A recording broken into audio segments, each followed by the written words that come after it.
YCP హయాంలో Raghurama custodial విచారణల సమయంలో దాడి చేసిన నిందితుల గుర్తింపు పరేడ్ పూర్తయింది. సిఐడి కస్టడీలో తనపై దాడి చేసిన వారిని గుర్తించినట్లు రఘురామ తెలిపారు. గుండెలపై కూర్చొని కొట్టిన వ్యక్తిని స్పష్టంగా గుర్తించామన్నారు. ఈ కేసులో A1, A2ను విచారణకు పిలవకపోవడంపై రఘురామకృష్ణరాజు ఆశ్చర్యం వ్యక్తం చేశారు.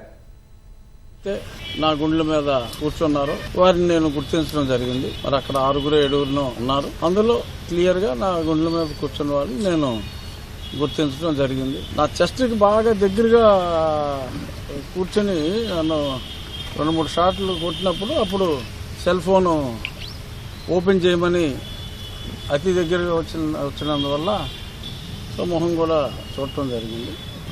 తులసి దళం అని గుడివాడ నాయకుడు, తెలుగుదేశం పార్టీని ఇతనే బతికించాడు, రకరకాల స్లోగన్లన్నీ చూసాం. మరి ఉన్నపక్షాలు ఎమ్మెల్యేగా చాలా మంది అవుతున్నాడని గుడివాడలో అందరూ అంటున్నారు.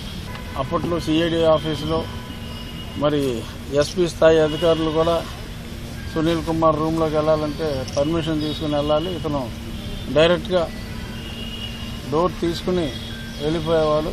సిఐడి ఆఫీస్ అంతా అనుకుంటాం నాకు చెప్పడం కూడా జరిగింది. ప్రభావతి గారు పరారీలో ప్రభావతి అందుబాటులో లేరని పారిపోయారు. మరి సుప్రీంకోర్టులో ఫైల్ చేశారు. నేను కూడా అందులో ఇంప్లీట్ పిటిషన్